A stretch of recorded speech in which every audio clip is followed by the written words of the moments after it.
إن الحمد لله نحمده ونستعينه ونستغفره ونعوذ بالله من شرور أنفسنا ومن سيئات أعمالنا من يهده الله فلا مضل له ومن يضلل فلا هادي له أشهد أن لا إله إلا الله وأشهد أن محمدا عبده ورسوله اللهم صل وسلم على سيدنا محمد وعلى آله وصحبه أجمعين أما بعد فيا عباد الله عز وجل أوصيني وإياكم بتقوى الله وطاعته لعلكم ترحمون كما قال الله سبحانه وتعالى في القرآن الكريم أعوذ بالله من الشيطان الرجيم بسم الله الرحمن الرحيم يا أيها الذين آمنوا اتقوا الله حق تقاته ولا تموتن إلا وأنتم مسلمون وقال الله في آيات أخرى أعوذ بالله من الشيطان الرجيم بسم الله الرحمن الرحيم يا أيها الذين آمنوا اتقوا الله ولتنظر نفس ما قدمت لغد واتقوا الله إن الله خبير بما تعملون صدق الله العظيم. Ikhwanul muslimin, jamaah Jumat rahimakumullah. Segala puji dan syukur kita hanya kepada Allah, teriring doa dalam munajat kita. Semoga kita semua yang terhimpun di tempat yang baik ini dengan niat dan tujuan yang baik pula, semoga Allah catatkan bagian dari hamba-hambanya yang istiqomah berbuat baik dan istiqomah menjadi orang baik. Dan semoga kelak Allah wafatkan kita semua dalam keadaan baik pula. Salawat berserta salam semoga senantiasa tercurahkan kepada suri tauladan kita, yaitu Nabi Yuna Rasulullah Muhammad sallallahu alaihi wasallam. Semoga kelak kita semua diakui umat beliau di hadapan pengadilan Allah Subhanahu wa taala. Amin ya rabbal alamin. Ikhwanul muslimin, jamaah Jumat rahimakumullah. Hari ini kita sama-sama tahu bahwa Allah menciptakan manusia, Allah menciptakan insan, Allah menciptakan kita, tentu tidaklah berupa sia-sia di hadapan Allah Subhanahu wa taala. Tentu Allah menciptakan kita tidak ada yang bernilai sia-sia. Allah hidupkan kita di atas muka bumi ini, tentu Allah memiliki tujuan. Tidak ada ciptaan Allah di atas dunia ini yang tidak ada tujuannya. Maka hari ini kita mesti mempertanyakan, apa tujuan kita hidup di atas dunia ini? Apakah tujuan kita hidup di dunia ini hanya sekedar singgah saja? Apakah kita hidup di dunia ini hanya sekedar lewat saja? Kita lahir ke dunia ini, hidup berpuluh-puluh tahun. Ada yang 40 tahun sampai 50 tahun. Ada yang 60 tahun sampai 70 tahun. Bahkan sampai 80 tahun. Setelah itu kita meninggal dunia, dimasukkan kita ke dalam liang lahat. Lalu apakah berhenti sampai di situ saja? Tentu tidak, saudara-saudaraku. Semua ini adalah merupakan fase demi fase perjalanan kita menuju kehadirat Allah Subhanahu wa taala. Jadi kita punya perspektif tujuan hidup yang disampaikan oleh Allah Subhanahu wa taala. Banyak ayat di dalam Al-Quran yang mengatakan bahwa tujuan hidup manusia tidak lain dan tidak bukan wa ma khalaqtul jinna wal insa illa liya'budun. Tidaklah Allah ciptakan jin dan manusia, tidaklah Allah ciptakan kita makhluk hidup yang namanya manusia selain daripada beribadah kepada Allah Subhanahu wa ta'ala. Itu jalannya. Ketika kita sudah beribadah, lalu inti tujuan daripada ibadah itu tidak lain dan tidak bukan adalah la'allakum tattaqun, agar kita semua bertakwa. Inilah perspektif tujuan hidup kita menurut Al-Quran, bahwa Allah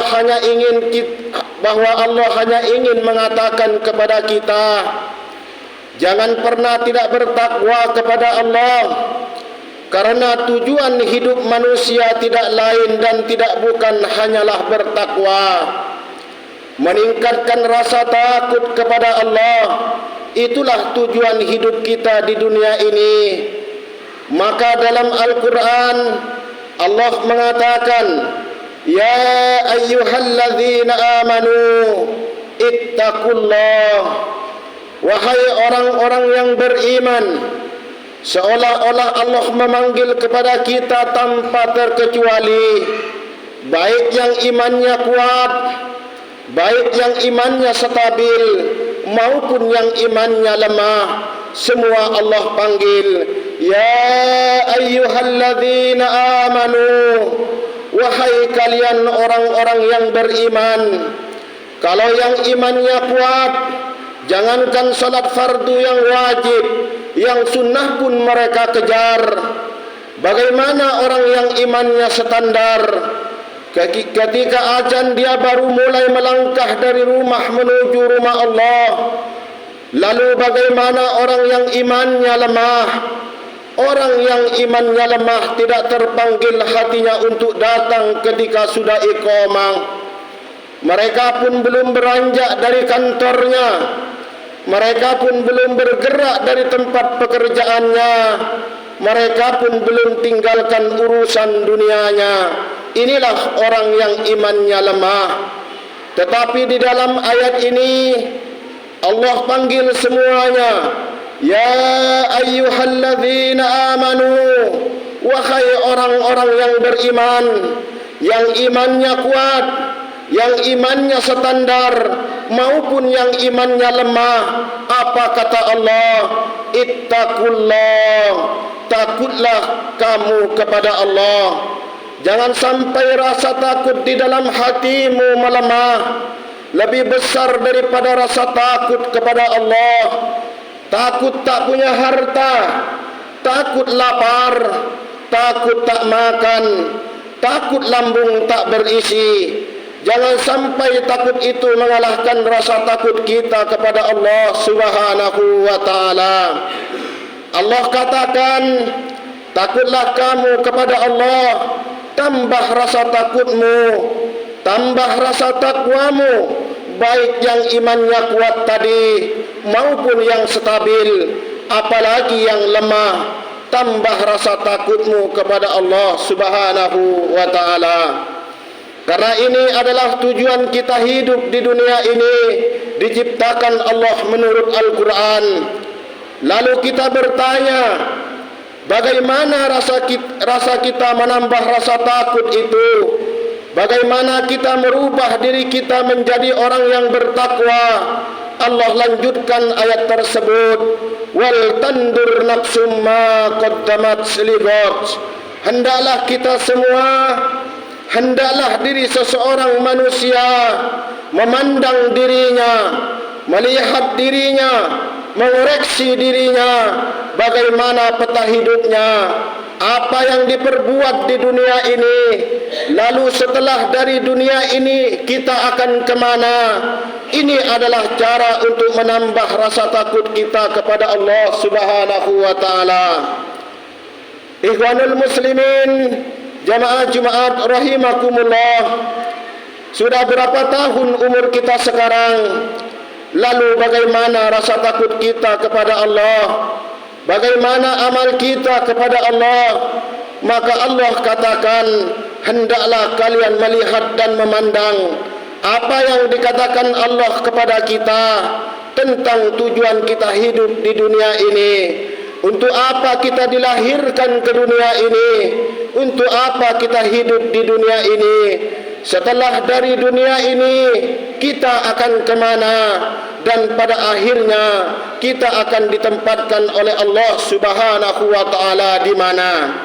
Ini adalah cara bagi kita untuk menambah rasa takut kita kepada Allah Subhanahu wa ta'ala, mengoreksi diri, melihat masa lalu, bagaimana dengan dosa-dosa yang kita lakukan, sudah berapa banyak pahala yang sudah kita kumpulkan, sudah berapa banyak kezaliman yang kita perbuat, dan sudah berapa banyak yang kita perbuat untuk agama kita.